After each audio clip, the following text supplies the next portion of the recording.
Здравствуйте, Валерий Викторович. Здравствуйте. Здравствуйте, уважаемые телезрители, аудиослушатели и товарищи в студии. Сегодня 14 февраля 2017 года. За последние 2 недели произошло достаточно много событий, но один из самых, так скажем, популярных вопросов, которые задавали посетители нашего сайта, связан, и вас просят прокомментировать это событие, с убийством командира батальона Сомали Михаила Толстых. И вообще, каковы, с вашей точки зрения, причины обострения на Донбассе и к чему все это идет? Ну, прежде всего, хотелось бы выразить слова самые искренние соболезнования и Михаилу Толстых, Михаилу Сергеевичу, и Арсену Сергеевичу Павлову, и всем многим людям, которые сейчас, родственникам, чьи родственники погибают за свободу и независимость не просто Донецкой и Луганской республики, а за свободу и независимость России. Убийство Михаила Толстых, Михаила Сергеевича, оно, в общем-то, не сказать, чтобы оно было неожиданным, но в то же время хотелось бы, чтобы таких смертей не было. И когда я в октябре комментировал убийство Арсена Сергеевича Павлова, Моторолы,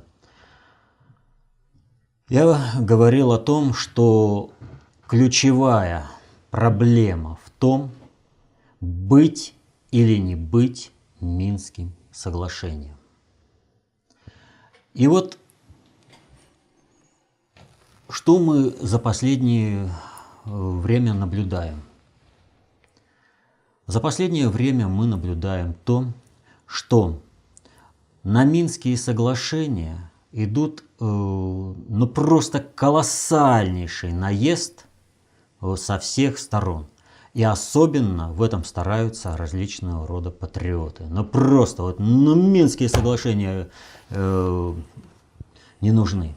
А в чем здесь проблема? Понимают эти люди или не понимают? Вопрос не в этом. Благими намерениями выслана дорога в ад. А если ты понимаешь, то ты мерзавец, что ты против Минских соглашений выступаешь. А если не понимаешь, то значит здесь, как в поговорке, достаточно общей теории управления. Каждый в меру понимания работает на себя и на свои интересы, а в меру непонимания на того, кто знает и понимает больше. Минские соглашения – это не просто какой-то клочок бумаги, и на котором зафиксированы какие-то договоренности, которые выполняются или не выполняются. Минские соглашения – это гораздо серьезнее. Я не открою ни для кого секрет, но, пожалуй, я единственный, кто в момент наступления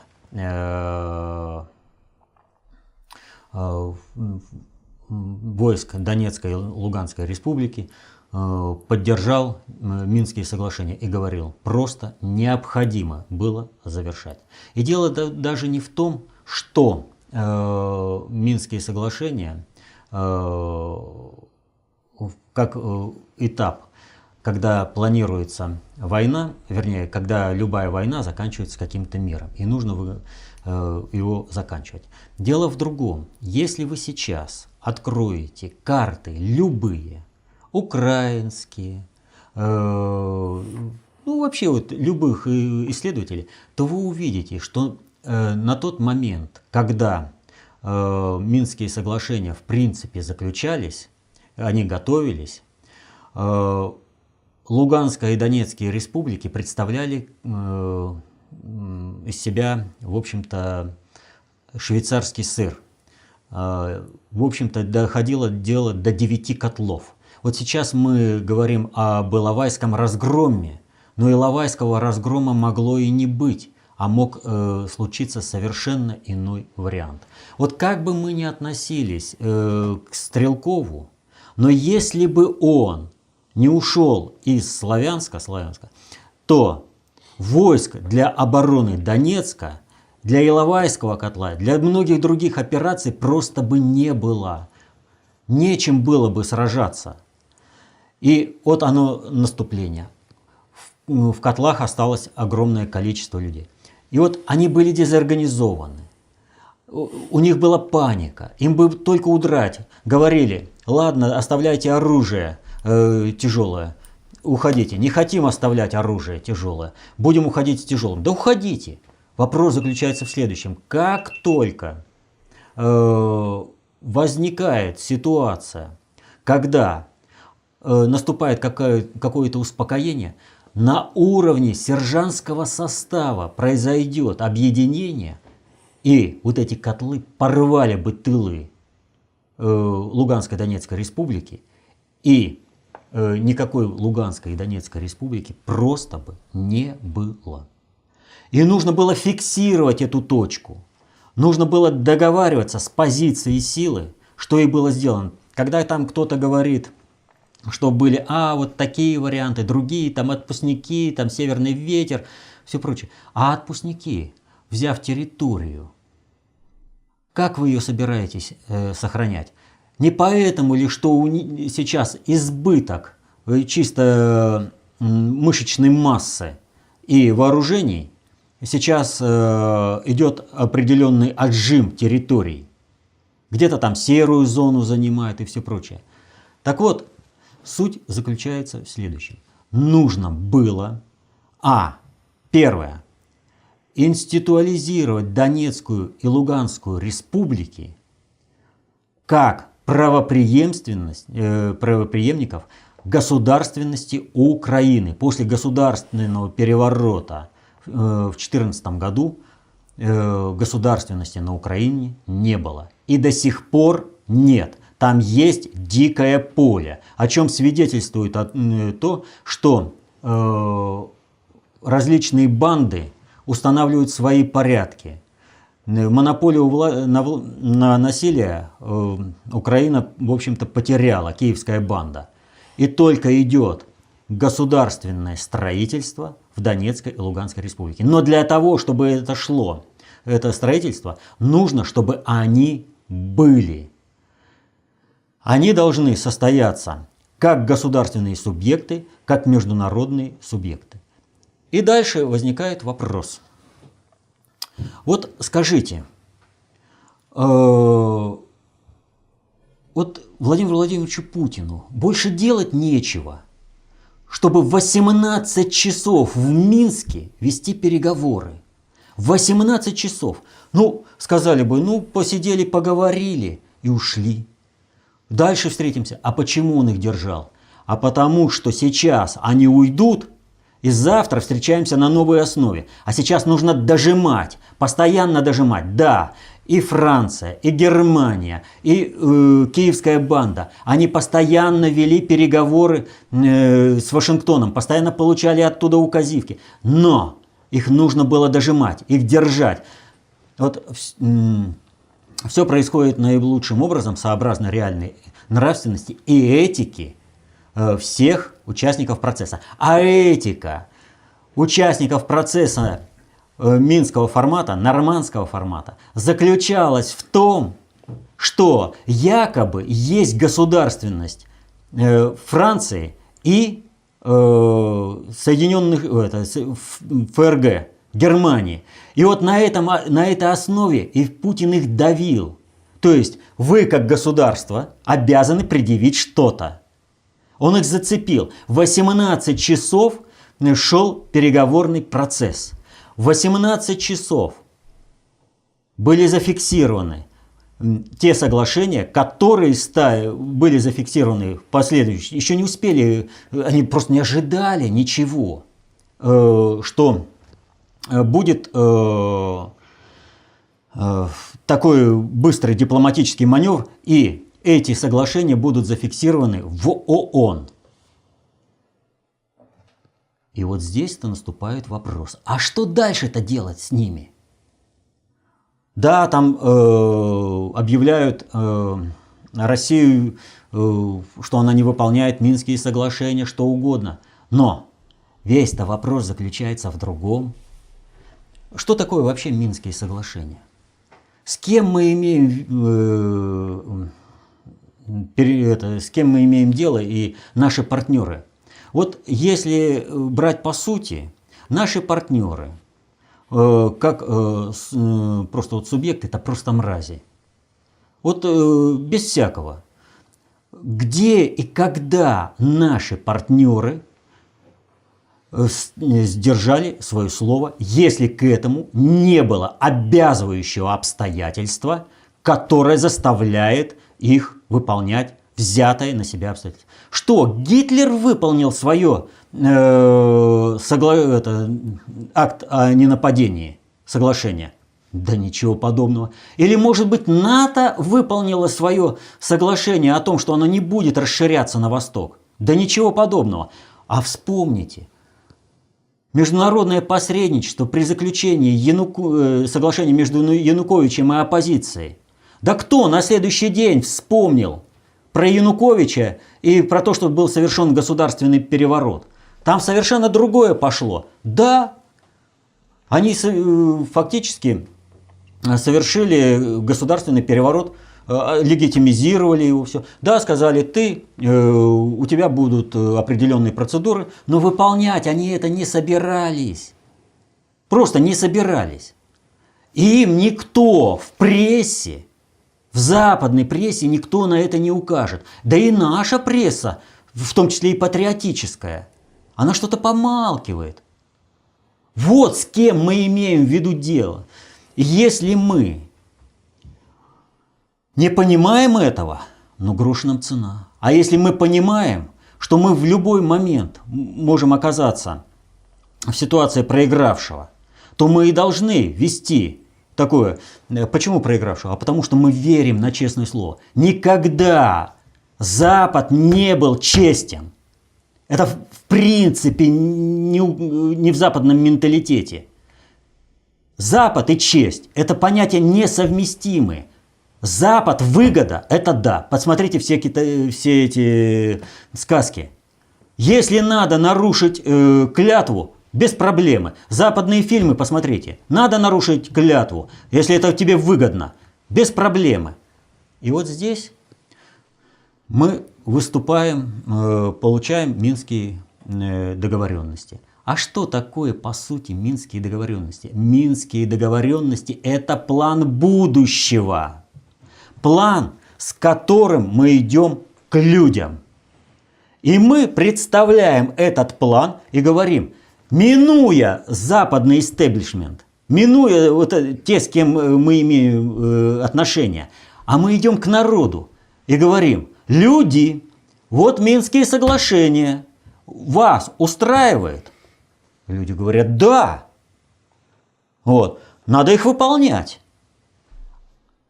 И начинается свистопляска. Все купленные СМИ, весь вот этот управленческий, и говорят, вот Россия не выполняет. Но капля камень точит. И в конце концов приходит к тому, что люди начинают разбираться в сути вот этих Минских соглашений, потому что их допирает, потому что война-то все-таки идет к ним. Начинают люди разбираться, а при чем здесь это? А это вы не выполнили. Вы, наше управление, французское, немецкое, это вы не сделали. Это вы осветили государственный переворот, это вы его сделали. Вы привели войну в Европу. Вы хотите, чтобы война разгорелась. Как нужно сделать, чтобы вот эти совершенно правильные вопросы со стороны избирателей, со стороны простого народа не прозвучали в адрес тех, кого поставил Вашингтон на управление этими странами? А очень просто. Нужно дискредитировать эти соглашения и говорят, Ведь какая ситуация? Нам говорят, вот наши эти самые не собираются выполнять никакие соглашения. Так зачем они нам нужны? Давайте мы их сами отменим. То есть, фактически, и это вот смотришь там всякие эти вечера, там из штанов выпрыгивает аж ведущий. Все, надо отменять Минские соглашения, надо вперед, эксперты того же самого. А дальше возникнет вопрос. Ребята, у нас демократические ценности, институты, там все прочее, отлаженные механизмы оболванивания людей. Мы промолчали о о Киевском перевороте государственном. Мы какую надо картиночку сформируем, но сформируем уже на основе того. Минские соглашения были нереальными. От них Россия отказалась, а плана будущего к тому, к чему она идет, нет. Значит, остается только наш план, наш процесс разрешения украинского конфликта. Это деление Украины на 3 части с сохранением бандеровского питомника и война на территории России до скончания века. Вот о чем идет речь. Вот за что бьются все эти ура-патриоты. То есть, чтобы нам не было возможности идти, минуя управление, мы же пользуемся западными институтами демократии. Свобода же слова. Мы же показываем. Вот. Наша дипломатия использует, в общем-то, Минские соглашения как дубинку, которая рушит все антирусские планы. А дальше ведь ситуация, смотрите какая. Мало того, что у нас в это время на телевидении свистопляска началась, эксперты, все прочее, Минские соглашения надо отменить. В это же время начинается обострение на Донбассе. А что происходит? Смотрите, Захаров комментирует про ОБСЕ. ОБСЕ, есть такая работа «Танки не замечать». Профессия, да? Работа такая, вот, танки не замечать. И ведь какая ситуация-то получается? Вы чего там стоите рядом с танками? Вы чего ждете? А здесь очень просто. Они в выигрышном положении. Первое. Они своим присутствием легитимизируют, прикрывают концентрацию вооруженного сброда Украины для последующей атаки. А если вдруг будет нанесен удар, они скажут, а вот вы по жилым кварталам нанесли. Вот ОБСЕ, не надо заблуждаться насчет этой конторки. Это профессиональные разведчики, которые профессионально воюют против России. Во время Первой Чеченской войны, чего они там только не делали. И различное снаряжение доставляли, боевиков перевозили, там разведданные, это все было. И, естественно, их заслугой является Хасавюртовский мир. Как смогли задавить? Когда их ограничили в свободе передвижения, сказали, все, ребятки, никаких, вот где военные действия, там никаких у вас полномочий нет. Занимайтесь своими вопросами организации безопасности в Европе. Все. А зачем мы тогда здесь, профессиональные разведчики-то, собрались? И война закончилась. Так вот, пока ОБСЕшники разъезжают, собирают данные, перевозят там людей, снаряжение, и будет вообще неудивительно, что если шило в мешке не утаишь, и вполне возможно, что спецснаряжение или там аппаратура слежения или вообще то, что было применено для убийства Гиви, привезли сами сотрудники ОБСЕ. Ну, это профессиональные разведчики. Вот. Так вот, и вот смотрите, какая ситуация. Идет нагнетание. они не стесняются. Они даже не скрываются, что они будут так делать, и они делают. Мы показываем, но наши ресурсы и их ресурсы. Это просто несоизмеримая разница. Повторю, у нас до сих пор не создано СМИ, аналогичное Financial Times, New York Times. Но не создано. А ведь как бы там его сейчас вот в New York Times не опускали там при определенных обстоятельствах на противостоянии с Трампом, свою задачу он выполняет по полной программе. И вот думаете, вот это вот все на этом дело закончилось? Да ничего подобного. Готовилась полномасштабная провокация. Просто вот вообще полномасштабная провокация с определенной информационной подоплекой. Все, наверное, обратили внимание на выходки Фуркада, этого биатлониста. Ну с чего это вдруг так? Он там начал заниматься чисто политикой. Ему правильно сказали сразу: занимайся спортом, а не политикой. Но нужно было показать неприглядное лицо России. И это пошло. Дальше. World Press фото. Кого победителем назначили? Убийство нашего посла Карлова. И в результате что формируется-то? Формируется негативный образ России. И это должно было все сразу, везде, по всем направлениям. Они готовились к полномасштабной. И честь и хвала нашему МИДу, которого почему-то там Жириновский, наверное, скоро лопнет от злости, орет: нужно срочно убрать министра иностранных дел, надо заменить посла Прионы.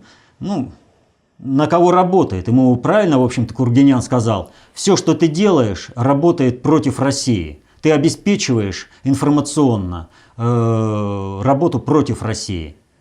Вот там целая фракция работает против России. Вот что бы они ни сделали. Так вот, наш МИД хорошо отработал. Наше Министерство обороны хорошо отработало. Ну, естественно, государь.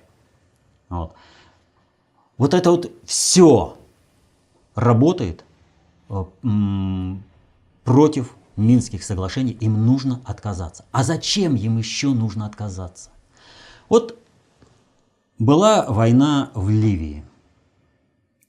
Несмотря на то, что там были воинские подразделения стран НАТО, несмотря на то, что разбомбили самолеты НАТО, все, да, там вроде как восставшее население убило и разгромило собственную страну. И кого сейчас интересует? Вот эта Ливия качает себе исправно нефть, и все нормально. Йемен. Какая колоссальная война идет. Кого интересуют вот эти тысячи погибших йеменцев? Запад это интересует? Нет. Но благодаря позиции России, благодаря Минским соглашениям, Украина не сходит со страниц печати, с телевидения. И мы заставляем, благодаря тем же Минским соглашениям, мир реагировать на это. Мы не позволяем убивать русских просто так. Иначе бы уже там просто кровь лилась рекой. Да, много горя и несчастья сейчас происходит. Но то, что было бы, значительно хуже. И вот патриоты все эти Минские соглашения хотят... Вот понимаете, ведь, повторю, единственный причина, по которой они хотят отменить Минские соглашения, они заявляют: Минские соглашения невыгодны нашим врагам, они не собираются их выполнять, так зачем же мы заставляем этих бедных врагов выполнять то, что выгодно нам? Не надо! Ни в коем случае не надо! Так вот, сейчас что происходит? происходит то, какое лицо будет у Донецкой и Луганской республики. Убирают знаковых фигур. Но и похороны Моторолы, и похороны Гиви показали, народ не сломлен, и народ в целом все понимает. Ничего у них не получится. Как бы ни старались враги. А благодаря Минским соглашениям Луганск и Донецк единственные правопреемники государственности Украины и наведут порядок везде. При определенных обстоятельствах. Все равно врагов сломим, а Минские соглашения не сдадим. Следующий вопрос от Алексея Потемкина, которого интересует ваше мнение по поводу указа Трампа об ограничении въезда в США граждан некоторых стран. Суд сразу отменил данный указ, тем самым показав, насколько сильна еще позиция страновой элиты. СМИ комментируют данное решение слабостью Трампа как политика и неподготовленное его решение, которое легко блокируется оппонентами. Вопрос к вам в том, так ли Трамп наивен, принимая такие указы, или это ход, как в шахматах, отдать пешку, чтобы потом забрать ферзя? Или он тем самым себя подстраховывает на случай терактов в США? Ни то, ни другое. Дело вот в чем. Им абсолютно не важно, где нанести страновой элите удар по глобальщикам, по Трампу. Там, где могут, там и наносят. И была бы эта сфера деятельности там, где по позиции страновой элиты покрепче, они бы нанесли там. Ничего такого сверхординарного Трамп не принял. Это принималось постоянно, ограничения вводились там. Ничего такого, вот повторю. Но какой пафос и как подано. Вот. И в результате этого, как вам сказать, в результате этого настроения антитрамповские нарастают, то есть при определенной подаче. Дело-то вот в чем.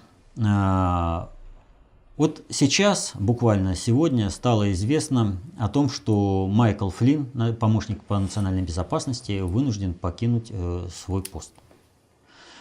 На него наехали, и очень сильно. И наехали настолько сильно, что Берни Сандерс, который тоже представляет глобальщиков, тоже выступил с антитрамповских позиций.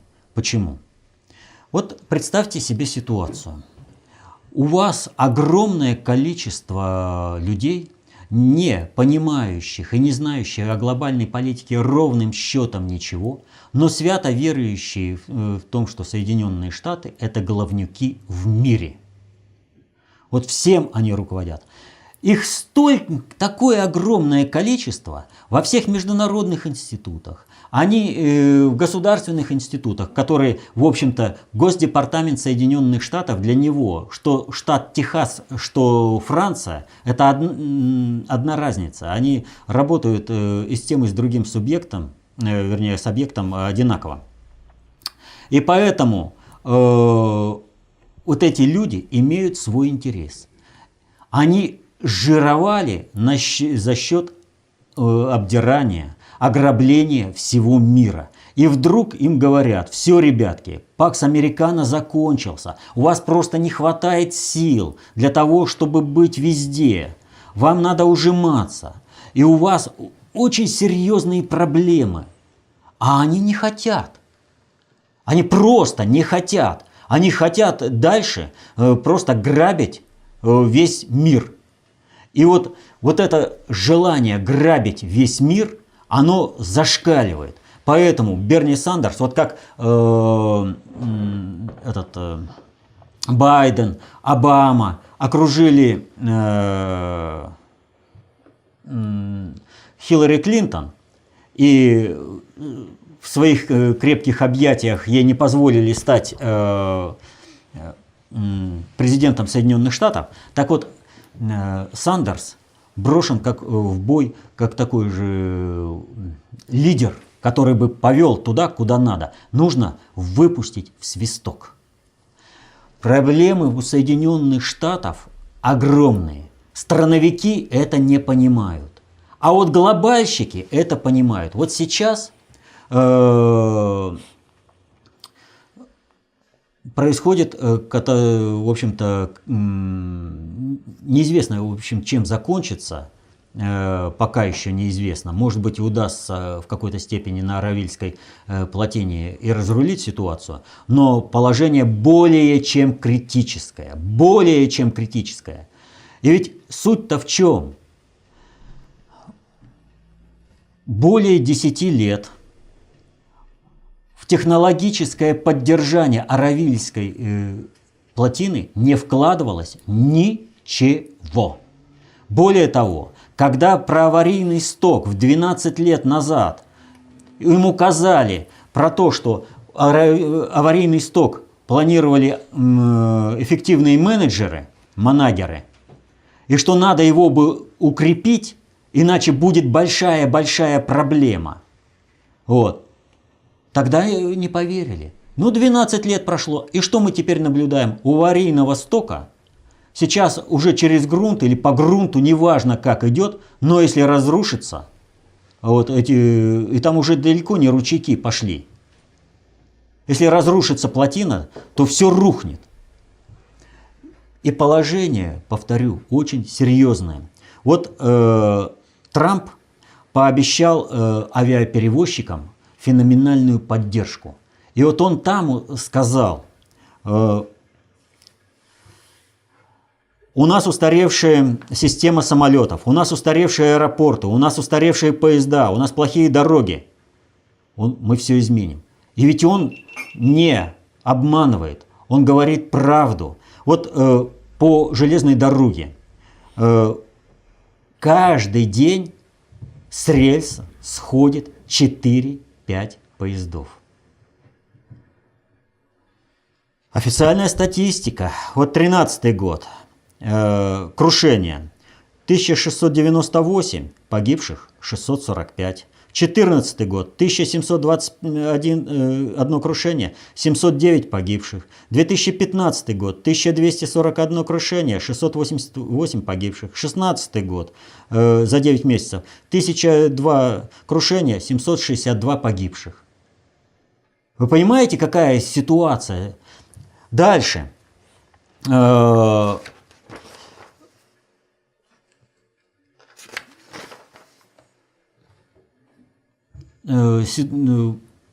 Не проходят различные технические регламенты. То есть там не сдан этот, кто называется, вот ядерная лаборатория в Лос-Аламосе провалила проверку на безопасность. Там что-то еще с вооружениями связано. И мы получаем постоянную информацию о том, какое катастрофическое положение в Соединенных Штатах. И в это время, смотрите, в Калифорнии наиболее массовые беспорядки против Трампа. Дело дошло до того, там избивали сторонников Трампа, дело дошло до того, что Трамп пообещал сократить государственную поддержку. И тут происходит в общем-то, в любом случае катастрофа на Аравильской плотине. И губернатор штата обращается за федеральной помощью. А о чем речь? А они не смогут полностью своими силами восстановить вот эту плотину, если ее, дай бог, не смоет. А то ведь может получиться так, что смоет, и у них вообще и снабжение питьевой водой, и орошение, все рухнет махом. Вот. Так вот, просто они не смогут. Вот глобальщики, они понимают все эти увязки.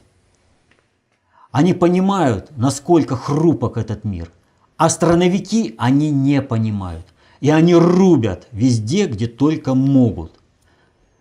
И поскольку, ну, все, наверное, слышали уже про розыгрыш пранкеров Ивана и Лексуса. Вот это их профессиональный корпус управленцев. Вот кто противостоит глобальщикам.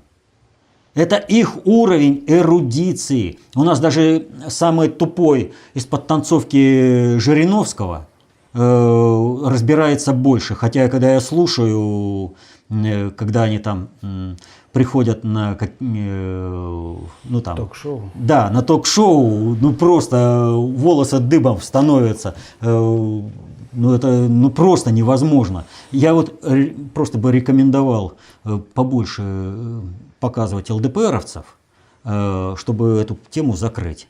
Потому что они просто себя дискредитируют на раз. Раз, и больше ЛДПР не будет. Просто не будет. То вы Фуркада там это самое комментируют, то еще по каким-то вопросам. А уж какие вопросы они задают, когда они секунданты у Жириновского.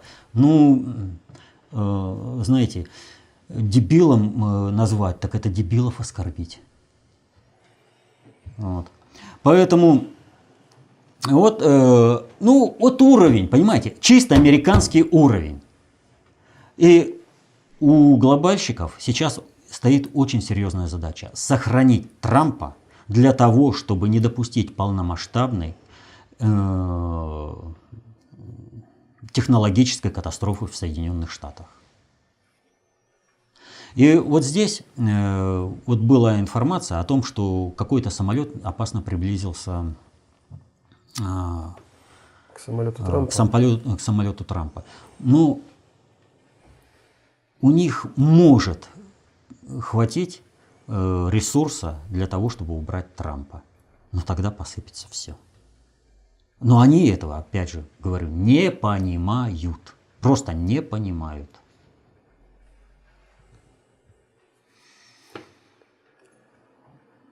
Следующий вопрос от Натальи. Здравствуйте, Валерий Викторович. Турецкий генштаб распространил информацию, согласно которой при ударе ВКС погибли 3 турецких военнослужащих, 11 человек ранены. Это была цитата соответствующей новости из интернета, как я понимаю. И в связи с этим вопрос. Так работает матрица возмездия?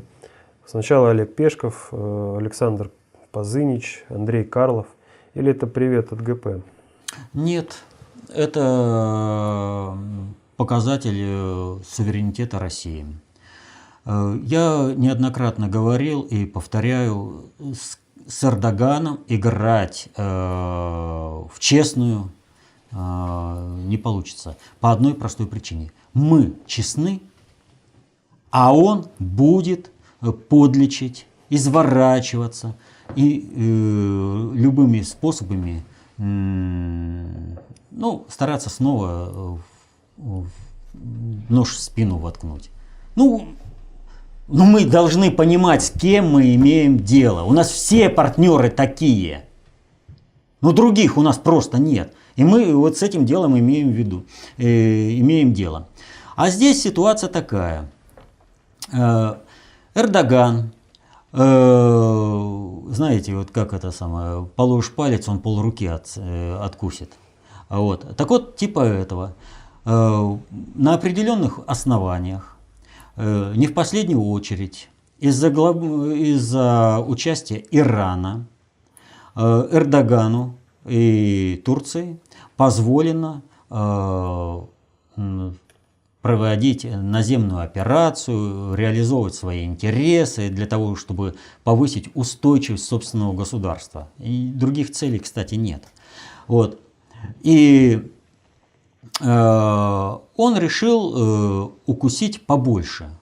Основная масса игиловцев как шла через Турцию, так она и идет. Как основное снабжение вооружениями шло через Турцию, так оно и идет. Как они обеспечивают, как сегодня он игиловец, а завтра он уже какая-нибудь там туркоманская община, воюющая уже против ИГИЛ и за какое-нибудь светлое там будущее. Вот. И здесь ситуация, в общем-то, сложилась следующим образом. Тихой сапой они решили откусить кусок территории и установить собственный протекторат. Но прямо заявить они об этом не могут, а сделать это нужно как бы по факту. А потом, мы вот здесь.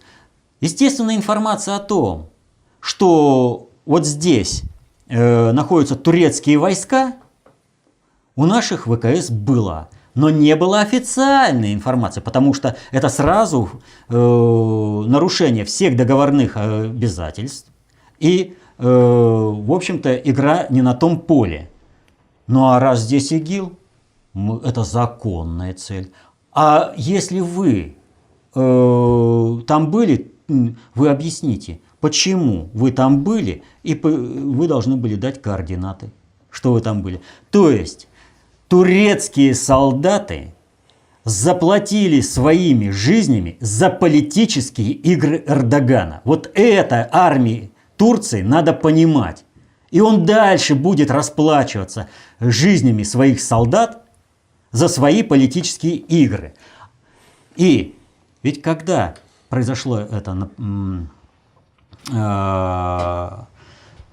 удар, а тогда, когда Эрдоган встречался с главой ЦРУ и планировали поход на Раку, о чем он победно потом объявил, что мы там имеем в виду поход на Раку, а Россия ему показала: попробуйте.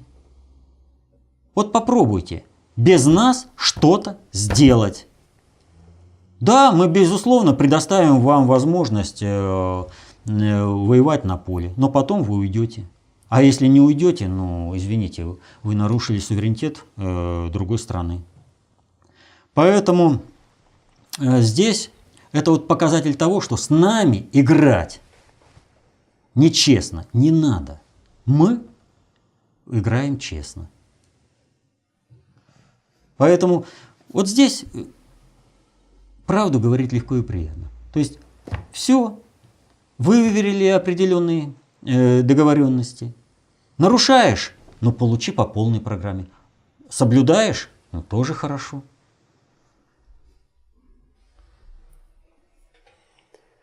Следующий вопрос от Фаиля Нурдинова. Здравствуйте, Валерий Викторович и товарищи в студии.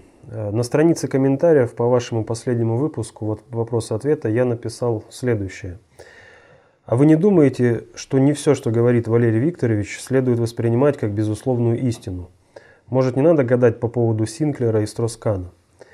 И получил такой ответ одного из посетителей сайта ФКТ «Алтай». Такие кощунственные мысли нам в голову не приходят. К тому же ВВ сказал, что это не для всех, только для тех, кто хочет разобраться с тем, что случилось с самолетом, и для тех, кто считает себя достойным мудрости учителя и так далее. В связи с этим у меня к вам есть следующий вопрос. Видите ли вы возможности к превращению вас, по крайней мере в представлении слушающих вас людей, в очередного так называемого непререкаемого авторитета, гуру от КОП, правильность мнения которого не подлежит сомнению и критической оценке? Если да, то как вы к этому относитесь? К сожалению, такая опасность есть. Как отношусь? Тем, что каждый раз говорю: знание – власть. Берите эту власть в собственные руки. Некритическое восприятие вообще информации, оно самое пагубное, когда можно создать любой культ личности. А культ личности можно создать вообще на пустом месте и хоть кому. Вот. Но в зависимости от того, какая личность и какая аудитория, он будет определенный, долгоиграющий. Вот культ личности Сталина создавали его враги. Вот. Но по сути они добились только того, что Сталина стали воспринимать критически, и действительно как определенный этап развития человечества. Вот. Если же говорить о различных там сектах, где они быстро отживают. Вот. Поэтому, чтобы мне уж вообще точно не хотелось, так это вообще становиться каким-нибудь гуру, учителем, там, прочее. Единственное, о чем я, может быть, учителем в том смысле, что постоянно говорю, вот, работы внутреннего предиктора СССР, изучайте и становитесь концептуально властными, чтобы вас никто не смог никак оболванить, никто не смог обмануть. Это вот, понимаете, как математика, чтобы никто не смог обсчитать по жизни. Вот. Но если человек готов к этому, он будет это воспринимать. Если человек к этому не готов, а на определенном этапе или там по жизни, он будет искать того, кто наиболее объективно описывает для него мир. Но вот уж это точно не кощунственно, что сомневаться в моих словах и подвергать все критике. Нет, это нормальная реакция, это правильно, в общем-то. Не верьте нам, как вы говорите. Да, никогда не верьте нам. Вот сами проверяйте. Сами проверяйте и все делайте сами. Не надо верить на слово нам вообще. Сами возьмите математику, достаточно общей теории управления, проверьте, соотнеситесь, разберитесь. Вот о чем только речь-то идет.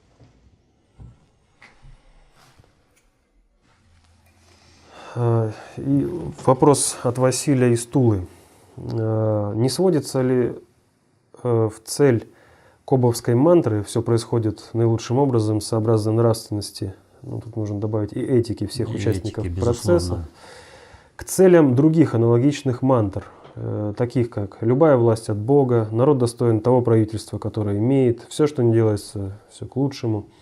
Разве не является целью всех этих заклинаний заставить людей принять существующее статус-кво? Во-первых, здесь получается все в кучу смешано. Вот. Даже, каждое выражение можно разобрать, но отвечу покороче. Нет, не является. Все происходит наилучшим образом, сообразно реальной нравственности и этики всех участников процесса. Кто сказал о том, что нравственность и этика понятия статичны? Разве вы на протяжении всей истории не можете сами просмотреть, как меняются понятия добра и зла в жизни? То, что было приемлемым, скажем, в рабовладельческом обществе, в античности, то уже неприемлемо в Средневековье. Средневековье неприемлемо к современному миру. Все развивается, все изменяется. Понимаете? А разве этика общественных отношений, она аналогична античности, Средневековья, современному миру? Да нет, конечно. И здесь все изменяется. Если человек меняется, он меняет вместе с собой весь мир. И чем больше людей в этом процессе участвует, тем больше людей изменяет этот мир. И тем быстрее этот процесс идет. Так что абсолютно не так. Поэтому, если вы желаете изменить мир к лучшему, если вы желаете защитить интересы своей семьи, у вас просто необходимо обладать вот этим знанием, которое бы смогло обеспечить ваши интересы. А это только достаточно общей теории управления, работы внутреннего предиктора СССР, концепция общественной безопасности. Вот что нужно изучать.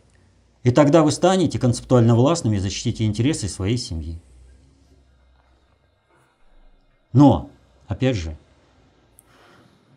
знания нужно освоить. И не получится так, что кто-то за вас выучил уроки жизни, а вы потом этими уроками жизни... Это вот, знаете, есть сейчас очень нехорошая вещь, как решебники для школьников. Ну да, ты правильный результат-то записал для учителя, но по жизни-то ты не разобрался. По жизни ты не понимаешь, как из чего происходит. А вот если ты не разобрался, ты, оказавшись в какой-то критической ситуации, ты окажешься под ударом. Вот это надо освоить. Знания осваивать надо, когда они станут своими. А под лежачий камень вода не течет, и здесь без труда не вытащишь рыбки из пруда, вот если уж на то пошло. Надо работать, работать и еще раз работать. Надо изучать. Вот, понимаете, ну что такое вот передача одна раз в неделю? Сейчас пореже, но мы все равно выйдем на этот уровень и изменим качество. И все будет больше, потому что ну, не создают такое СМИ. Так значит, надо к этому делу подвигать. Вот. Но делать не в этом. Вот в жизни вы сталкиваетесь с огромным количеством вызовов. И не только вот внешнеполитических, каких-то там общестрановых.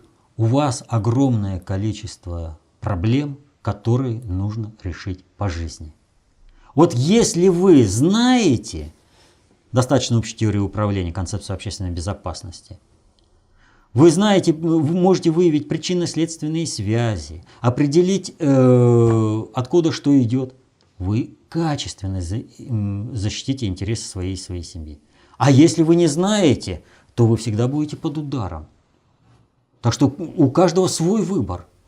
Зачем ему это нужно? Просто вот послушать, ну, интересно. Но я же не смогу объяснить все.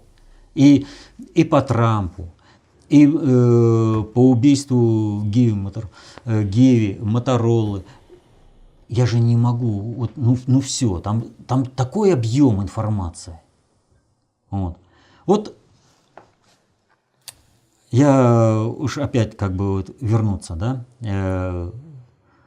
к такой ситуации. Вот никто не видит аналогии того, что происходило с Третьим Рейхом, и того, что сейчас пытаются сделать с Россией. А ведь это полным ходом идет последний месяц. Просто полным ходом. И дело-то вот в чем. Опять же, понимают участники этого процесса, не понимают. Но суть заключается в следующем. Вот как, когда ломали становой хребет немцам, крушение Второго Рейха не позволило исчерпать всю устойчивость системы, так и крушение СССР 1.0 не позволило исчерпать устойчивость системы СССР. Как потребовался Третий Рейх для того, чтобы его просто размазать, так сейчас требуется СССР 2.0.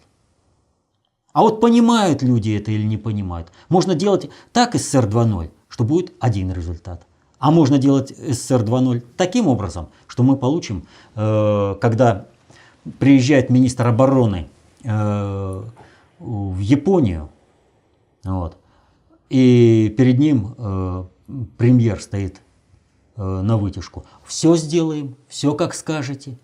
Это что, уровень министра обороны рапортовать? Или же канцлер Меркель, министр фон дер Ляйен, да, получила указивку о том, что из Вашингтона все тут же слила, типа прошло совещание и все прочее. Вот. А канцлер к Меркель обращаются, а она, я не в курсе. Но тот же министр обороны, ой, извините, я не проинформировала. Вы государственную политику формируете. Вы государственную политику формируете. Это канцлер тебе должна давать указания. а не ты сообщать о том, что получила какое-то указание из Вашингтона. Вот как все должно быть-то. Вот что будем? Что будет? И все зависит от людей. Вот каждый в меру понимания работает на себя, а в меру непонимания на того, кто знает и понимает больше. И все происходит наилучшим образом, сообразно реальной нравственности и этике всех участников процесса. Вот как это все будет выстроено, так и будет. Так что могу только сказать, изучайте работу внутреннего предиктора СССР, работайте над собой, и это знание защитит вас по жизни. Последний вопрос. Ну, раз это последний вопрос, тогда нам остается только лишь попрощаться и сказать, напомнить о том, что дело спасения утопающих – дело рук самих утопающих. И если вы сами не будете работать на свои интересы, то, возможно, и никто не будет работать на ваши интересы. И уж точно он будет работать на интересы со своей мерой понимания и со своим уровнем понимания ваших интересов. Поэтому, чтобы становиться концептуально властным, изучайте работы внутреннего предиктора СССР, будьте концептуально властными. Счастья вам. До следующих встреч.